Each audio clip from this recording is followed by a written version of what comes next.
After a week off, welcome back to the Pioneer Sideline. I'm your host, Blaine King. It's playoff time in the NAIA, and two Pioneer teams are headed to the national tournament. There were some major upsets in college football this past weekend, but which one was the biggest surprise of them all? And the Steelers and Cowboys game had a last-minute finish. Find out how that game went as well. But let's start with the women's soccer team.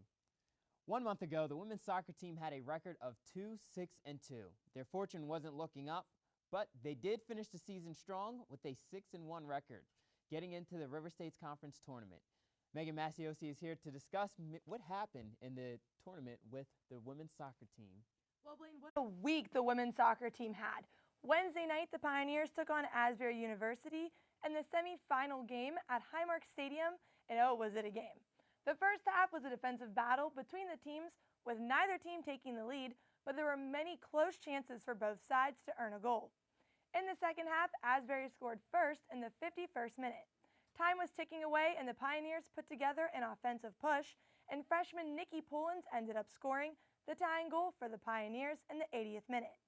It looked like this game was headed into overtime until the 85th minute when midfielder Simone Keebler scored the game-winning goal for the Pioneers to send them to the River States Conference Championship game. The Pioneers had come back to score 2 goals in the last 10 minutes of regulation, but that's not where the excitement stops. Saturday, the Pioneers traveled to Ohio Christian University for the River States Conference Championship game. Neither side scored in the first half, but the Pioneers had to bring the game down to a nail-biter yet again. Forward Izzy Hunter scored the game-winning goal in the 72nd minute, making it her 7th goal of the season. In the 89th minute, Nikki Poulins scored the last goal that punched the women's team ticket to the NAIA Championship Tournament. As well as the offense played, the real story is the Pioneer defense. They stepped up and only allowed goalkeeper Rebecca Cohen to see 3 shots for the day. The Pioneers will play in the first round of the NAIA National Championship Tournament, where they will take on Lindsey Wilson University. But your Point Park Pioneers women's soccer team is the 2016 River States Conference champions.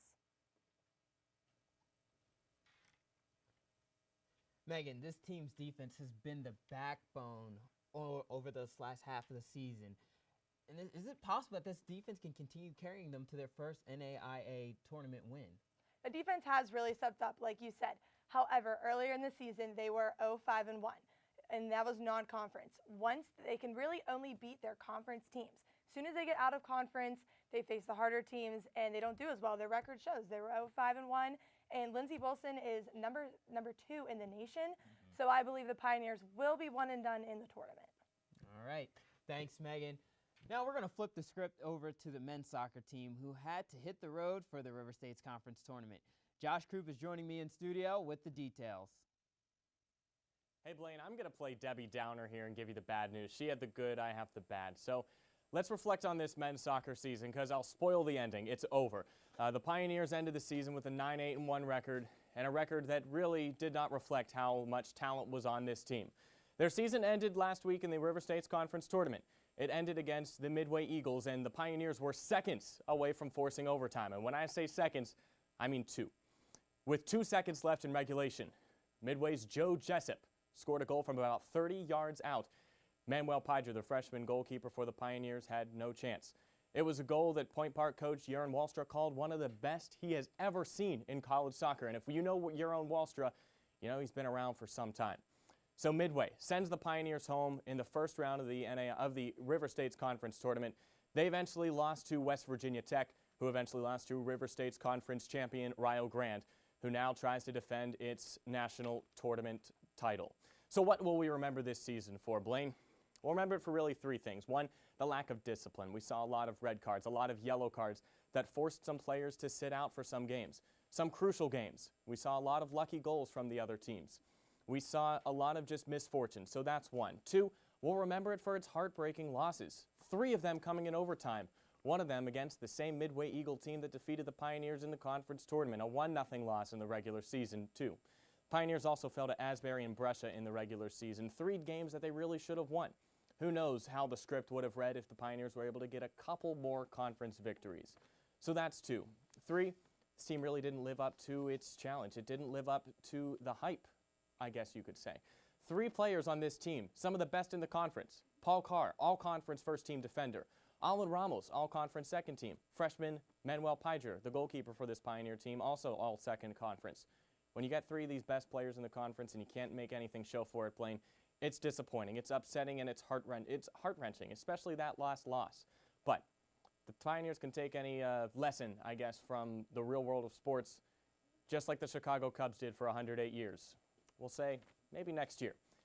And hey, the Cubs even won eventually. Josh, you mentioned how this team has actually had its shares of ups and downs, especially on the road. For the future of this team, it has to look bright because they got to have some type of momentum going into next season. Like, they had a down year, but this was a young team, unlike last year's teams and years prior where they were seniors and juniors. But this is a pretty young team, so the hype for the future has to be big. I would like to say that. I would like to say the hype is big, but I think the hype right now is just kind of lukewarm. There was a lot of bickering on the team. There was a lot of chippiness from a lot of your leaders, too. The team, like I said, had a lot of those red cards and yellow cards. The discipline wasn't there. It's a team that showed its inexperience and youth on the field. Can that youth translate into talent on the field next year? That's the big question. But I think the harder task at hand is going to be getting past these tough teams ahead of them, Rio Grande and West Virginia Tech. 2 of the top 10 teams in the nation. It doesn't matter how good you are. If you have 2 of these top 10 teams in the country playing you and trying to fight for your spot in the conference tournament. So I think it doesn't matter what talent they have on the field next year if Rio Grande and West Virginia Tech come back in full force. Thanks, Josh. You make a great point about Rio Grande and West Virginia Tech because they are on the ups, and there's no looking see how those teams actually, are going to slow down. When we return from break, though, the volleyball team had an automatic bid to the NAIA National Tournament, but we'll find out if they were able to win the River States Conference title along with that automatic bid. We share what makes us laugh and what angers us. Built on the notion of a free flow of ideas, our country thrives on the freedom of speech. Without it, who would watch over our governing powers? And how would we share our history to make a difference for the future? It's this freedom to share that gives us a reason to listen. All right, guys, any questions on scripts? We good to go? Yep, right. Should be good. All right, great. All right, yeah, camera 3, set up right there. Camera 2, use the ball when you're moving this around, but set up for the 2 shots, just right there.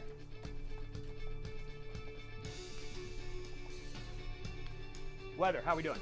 It gon' rain. Perfect.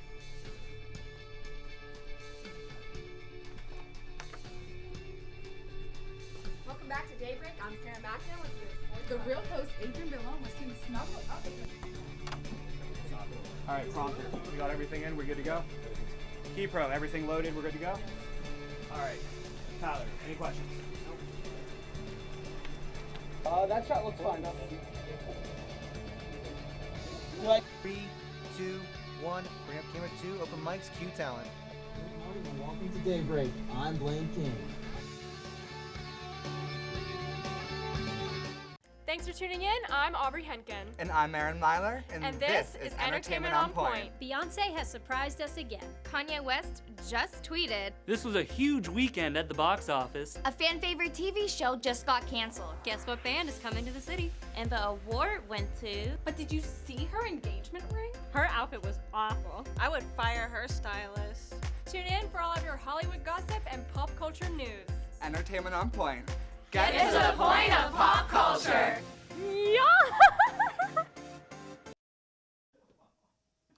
Welcome back, and I'm joined by Mike Turk right here at the desk. The volleyball team impressive season continued into the River States Conference tournament as they traveled on to Cincinnati Christian.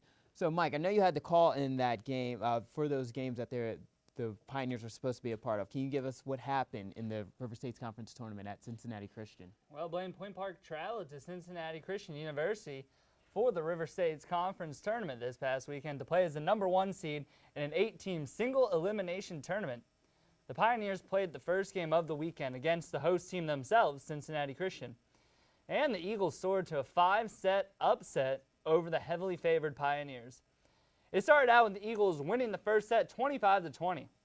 Point Park would then bounce back to win set number 2 by the score of 25-21. The next 2 sets were exchanged by both sides to push that match to a 5th set. With it tied at 12 apiece in the 5th set, the Eagles were able to pull away by recording 3 consecutive points to bury the Pioneers and complete the upset. 3 Pioneers had double-digit kills in that match. Shiloh Simonson at 19, Ashley Taylor at 17, and Nikki and Cortano had 13 out of the middle. And setter Emily Mang registered a career-high 55 assists in that match. For those interested, IU Kokomo would go on to repeat as conference champions despite trailing by 2 sets to Asbury in the championship. So IU Kokomo will be heading back to the NAIA National Tournament along with the Pioneers. Point Park will be traveling to play Medina, Michigan in Michigan next week. After the loss, an award ceremony was held for players and coaches of the River States Conference. A couple of Pioneers received some high praise at the ceremony. Outside hitter Shiloh Simonson was named the Conference Player of the Year, and head coach Mike Bruno was named Coach of the Year. Simonson and Meng also received first-team All-Conference recognition, while right side Ashley Taylor earned a second-team All-Conference honor. And finally, Courtney List was named Point Park's representative on the River States Conference Champions of Character team. Mike, this team did go 5 sets with Cincinnati Christian, and I mentioned before they even entered the tournament, should this team look towards just the NAIA National Tournament, or should they focus on the River States Conference, tournament? So did this team just look past Cincinnati Christian? Were they looking to the next round since they had success against Cincinnati Christian over this year? Well, the hype was real with this team this year. 15-1 in the River States Conference, phenomenal, especially after going 9-3 last year and finishing sub 500. When they got there, I rode the bus with the team, and they kind of were looking past that first round game, saying, okay, we have Cincinnati Christian the first day, and they were already imagining themselves in the finals. But you can't do that in volleyball. When you have to serve the ball over the net, each individual point, it gives the other team a chance. And tip of the cap to Cincinnati Christian. Mallory Morris, Lindsay Clements, and Ellie Abel played phenomenal. This isn't all on Point Park. I called this team all season long and covered them multiple games. They played a little afraid this game. They looked afraid to make mistakes. They were slow on their feet in the back row. But again, tip of the cap to Cincinnati Christian. They played a heck of a good game against these Pioneers. All right, Mike, and I want you to stay right here real quick because we're going to look now into the Pioneers Fantasy Sideline, how that league is going. And Mike Turk remains undefeated at 10-0, and he has clinched the #1 seed and won his division. Yes, there's only 3 weeks left, Mike. You're 4 games ahead of your next competition.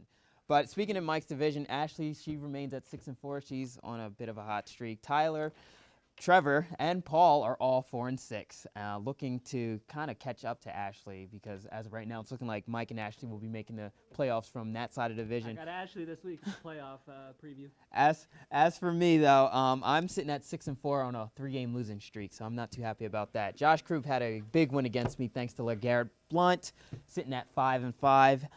Phil, Rob, they're both 4-6, and Sarah, she's at 3-7, so maybe we'll see a comeback between Paul and Sarah, maybe. But as of right now, the playoffs is looking like it's going to be me, Josh, Ashley, and Mike Turk.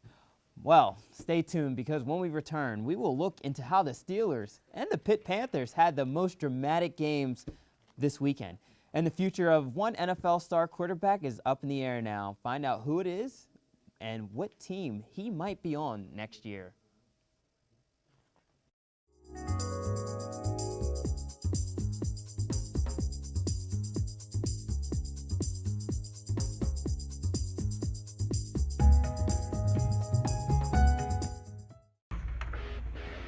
Here on the Pioneer Sideline, we talk a lot about sports in the studio, but it's beforehand when the conversation is actually interesting. I hope I have enough powder on. I don't want to be too shiny on camera. No, Trevor, I think it looks good every week you pull it off. Ah, thanks, Phil. Man, your hair looks great tonight, by the way. You sure? Yeah, I mean, I got a new haircut, but it looks all right. Hey, guys. Does this make me look fat? No, you look great. You look good. Yeah, Kyle. Thanks, I was really... Sports! Yeah! Ever wanted to be behind the mic and have the world listening to your show on campus? Well, it's just as simple as joining WPPJ, Point Park's student-run radio station, located on the second floor of Lawrence Hall, right next to the dining services. Listeners can tune in using Point Park's website or through the TuneIn app by searching WPPJ. WPPJ welcomes any new DJs that want to get involved, so be heard. Do you have what it takes? Well, no one showed up to the show tonight. Follow my lead. In 3, 2, take 2, open mics, Q Talent. Good evening and welcome to UView News. I'm Josh Krupp. We begin with breaking news out of West Penn Hall. Ready, 3, take lower third. Traffic is backed up in the West Penn elevator line after elevator 1 broke down on the 7th floor. Lose lower third. Maintenance advises students to take the stairs to avoid delays. Ready, 2, take 2. In other news, no, you know what? I didn't sign up for this. We need crew. Join UView. Take alien hand transition.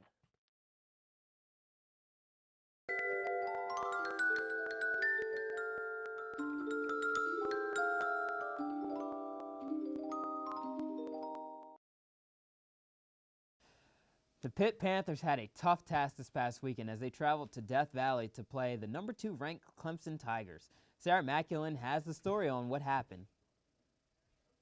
Yes, Blaine, the Pitt Panthers might have had the upset of the season when they went on the road to play the Clemson Tigers.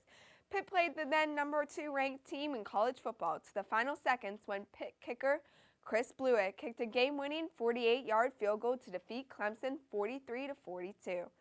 Pitt had a big game from running back James Conner, who had over 100 yards rushing and 2 total touchdowns. Quarterback Nathan Peterman had over 300 yards passing and 5 touchdowns in the air. Moving from the college ranks to the pros, the Pittsburgh Steelers looked to snap a 3-game losing streak Sunday when they hosted the 7-1 Dallas Cowboys in an exciting interconference matchup. The game came down to the final seconds, which unfortunately did not fall in the Steelers' favor. With 42 seconds left, quarterback Ben Roethlisberger found Antonio Brown for a 15-yard touchdown pass to take the lead 30-29. However, Dallas got the ball back, and the Steelers' defense allowed the Cowboys to score a last-second touchdown on a run by Ezekiel Elliott. The Steelers lost 35-30, suffering their 4th loss in a row and dropping their record to 4-5. Pittsburgh will look to bounce back next weekend as they travel to take on the winless Cleveland Browns. Now we move on to the ice. Coming off a 4-2 loss Wednesday against the Minnesota Wild, Pittsburgh Penguins returned to the ice on Saturday to face the Toronto Maple Leafs at Consol Energy Center. The Penguins were the ones to score 4 goals this time as they defeated the Maple Leafs 4-1. Goals by Evgeny Malkin and Chris Kunitz in the second and 2 more in the third from Brian Rust and Sidney Crosby led the Penguins to their 10th victory of the season. The Penguins currently sit in 2nd place in the Metropolitan Division, 2 points behind the New York Rangers. They will return to ice tomorrow night as they travel to take on the Washington Capitals. The Steelers now sit at 4-5, only 1 game behind the Baltimore Ravens. What does this team need to do to rally together and get back on the winning side? I think you have to look at the defense in this aspect. Roethlisberger had a bad game in his first game back versus the Ravens, but he stepped it up this week against the Cowboys. He threw for 408 passing yards, 3 touchdowns. So I don't think the offense is the problem. I think it's the defense. I mean, letting Ezekiel Elliott just run right up the middle last game for the game-winning touchdown definitely was a problem. So they need to win these conference games. They need to win against Cleveland, and get on a winning streak. And hopefully the last 3 games of the season are very key because they play the Bengals, the Ravens, and the Browns last 3 games of the season. So those, I think, will determine whether or not they win the division this year. Thanks, Sarah. Yeah, it's important that they win those key divisional games, especially they have the Browns 2 times the remaining of the season, so those are 2 easy wins they should have. Now I'm joined here by Rob Gomez at the desk to discuss some national news that's happening in sports. So, Rob, one thing that is being looked right now is the Major League Baseball awards that are being handed out. Yeah, I mean, Dave Roberts actually just announced that he won the NL Manager of the Year just today, and Terry Francona won the AL Manager of the Year, and those are 2 deserving head coaches. I was a little shocked that Madden actually didn't win. Yeah, I mean, Baker and Roberts, they both come in with 2 good teams, and they basically lose the same spot that they had the previous two managers. You know, Madden comes in. I mean, granted, this is his second year, but and they go a tougher division, and they will still win over 100 games. Tomorrow we got the Cy Young Award, and really, it's going to be a hard decision for voters. I mean, you got for the NL, you got Hendricks, Lester, and Scherzer, the three top guys, and it's really, I mean, nothing against Lester, but I think it's between the two, Scherzer and Hendricks. You think dominance, or really just, you know, kind of one of those old Greg Maddux type players that just picks his part. Scherzer has over 100 more Ks than Hendricks. And on the AL side, you got Kluber, Porcello. I think, honestly, Kluber is going to win this one. I mean, but nothing to say against Porcello or Verlander. Porcello, over 20-game winner. And then Thursday, we got the MVP race. That one that's going to be the NL. I feel like it's kind of, you already know who it's going to. Bryant, easily. It's going to Chris Bryant. You know, this guy, 292, played almost every position on the field, really, with the exception of catching and pitching. It's where the AL comes in now. That's going to be. I want to get your. Who do you think? I think Trout's going to get it. Trout. I think Trout's going to get it. I was leaning towards Trout, but honestly, I think the MVP deserves to go to the best player on the best team. I love Altuve too. That's who I really wanted it to go. But I think Mookie Betts is actually going to take it. I mean, he has a 318 average, over 30 home runs, 26 stolen bases. He really does have what I think he's granted with a great team and having a great year. All right, and last thing, Rob, Tony Romo, he's come out. He had a press conference. Didn't answer any questions today, but basically it sounded like he was conceding to Dak Prescott, saying this is it. I mean, you see what goes on. They are 8-1. Wait, yeah. Yes, 8-1. Sorry, excuse me, but 8-1, and he's just been performing. I mean, he's making the calls, he's making the throws. I mean, how do you really? You can't really mess up that chemistry and the dynamic that the hot streak that you're going on. Right. You know, so for me, I kind of look at what's next after. You know, I'm looking at these teams. They got, you know, the Jets possibly. Possibly Denver. I think Denver has a real shot because I think you know, you kind of have to. Cowboys going to have to cut their losses and try and move on. You know, Dak Prescott, Ezekiel Elliott, and that offensive line is now the future. And Dez, yeah. So. Oh, and Dez. Can't forget that. But I do think the Broncos are a team to watch out for. But thanks, Rob. When we return, the college football playoffs were really shaken up this weekend with Clemson, Michigan, and Washington all losing. So, of course, this week's Case of the Week will consist of our predictions of who will be in the Final Four at the season's end.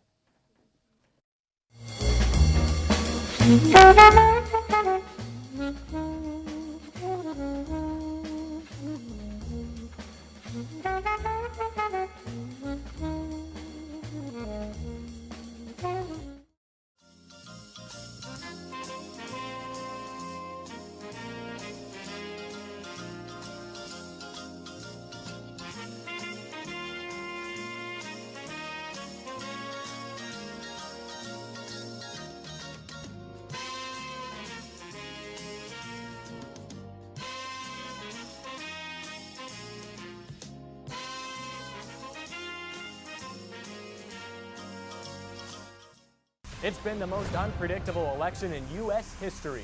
And on November 8th, we'll bring you the historic conclusion. Donald Trump, Hillary Clinton, Pat Toomey, Katie McGinty. America is writing the next chapter in its history book, and UView is your only source for election night coverage.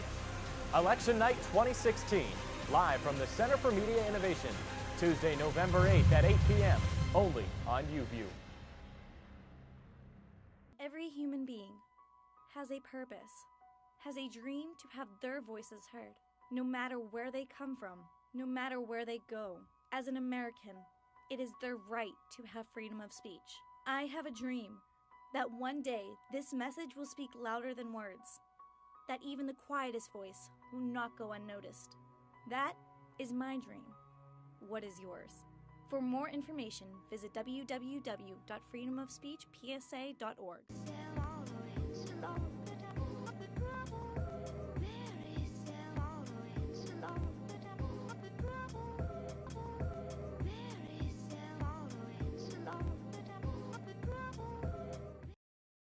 We're back finishing strong, finishing the show up strong, excuse me, with our cases of the week. And we have our all-star crew with us today, Paul Daniels, Trevor Sheets, and Phil Papore. Gentlemen, are you ready? Oh, Not I'm ready. at all. Okay, good. All right, drum roll. So our case of the week today will be, which Final Four teams will be in the college football playoff? No, Paul, I feel sorry for you, so you can go first. Feel sorry for me? Yeah. Okay. Well, no sorry over here. This is what we Let's have. see about that. Alabama at number 1. I don't believe this is an argument. You sure about that, though? I am completely confident, willing to Are we bet chalking on it? camera. Chalking On it. camera, Are we okay. chalking it?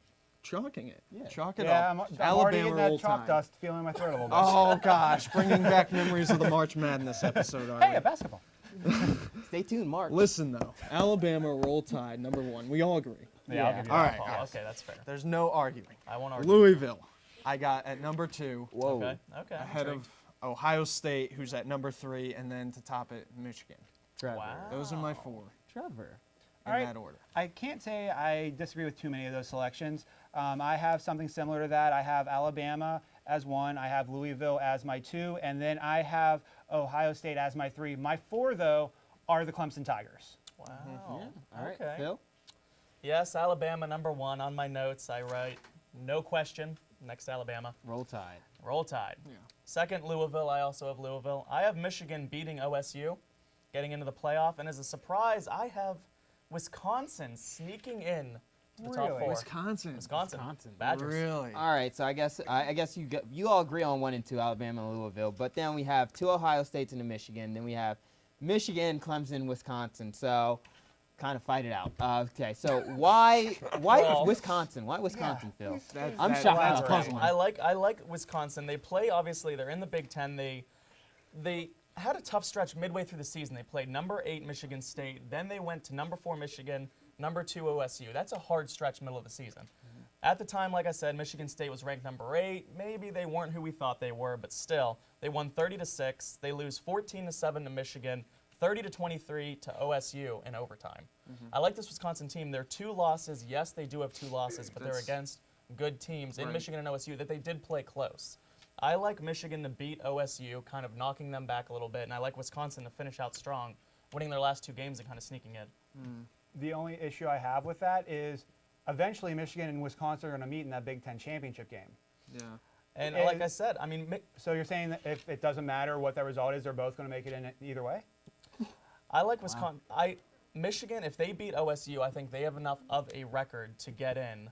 And I think if Wisconsin can beat Michigan, both teams deserve to play. Michigan beat them earlier in the season. If Wisconsin can come back and play a close game, I think if it's a close game, both teams deserve to be in. So you're saying the 2 losses for Wisconsin is just going to look better than, say, a Michigan or Ohio State?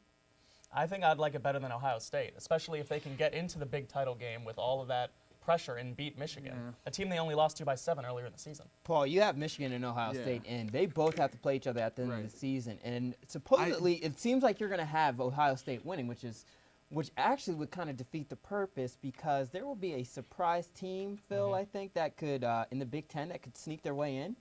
I mean, I looked it up, and Penn State, believe it or not, All right, let's get this started. So if we're going to... Trevor, I like your pick, though. I think Alabama, Louisville, Ohio Penn State, State and did beat Clemson is going to Ohio make State, it in. though. Penn State Penn did State beat Ohio State. did beat Ohio State. So, I mean, there's a lot of one-loss teams right now. Yeah. It's just whose resume looks better up to this point. So are you saying, by the way, is that with Ohio State and Michigan both making in, does that mean Washington's also going to lose again and Clemson's also going to lose again? I don't think Washington's going to make it no matter what. Even with just a 1 loss, even if they're the Pac-12 champs? The weakness of their schedule is going to hurt them down the stretch. Well, but you look at it, if they go on to be the Pac-12 champs, that means they're going to have to either beat Colorado, USC, or Utah, all top 25 ranked teams. They already beat Utah once this season and beat Stanford when they were ranked, even though that loss has really kind of gotten worse as the season's gone along. Yeah, you could argue Washington could be in there, but I would not put them in just because their schedule overall, comparatively to the top 5, are just not there. It's just not meeting it. See, I don't think that either 2-loss teams. I think it's going to be 1-loss teams and an undefeated Alabama, and I think it's going to be Clemson because they're going to.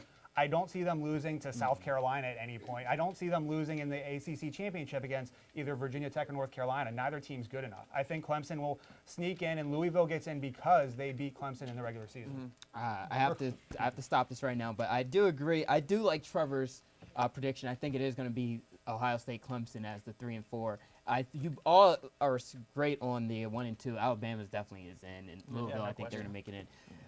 Michigan, that was going to be interesting to see because, like we said, Ohio State and them, they have to both play each other. So how that goes, and then the Big Ten tournament, but even the if Big Ten title. I mean, game. one of the teams will lose, but it's top 4 versus top 4, and at that point, I just don't see it being a big blemish unless they get blown out. One team, if just everything goes straight to hell and everyone loses, Western Michigan, other undefeated team in FBS.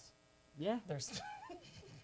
All right. No response. On that note, we are ending the show. They haven't lost yet. Okay, I think he just lost. We are ending the show, and I would like to thank all the reporters and all the crew that we've had for helping out and making the show possible. And I also want to thank you for tuning in as well. We'll be taking another week off because next week's Thanksgiving, so we'll be returning the week after that for some more fights, of course. For the hype. So everyone All out about there. that hype. Everyone out there, everybody that's a part of the show, I want to wish you all a safe and happy Thanksgiving and a great day of football. And join us back here in 2 weeks at the same Pioneer time, the same Pioneer place, and of course, the same Pioneer sideline.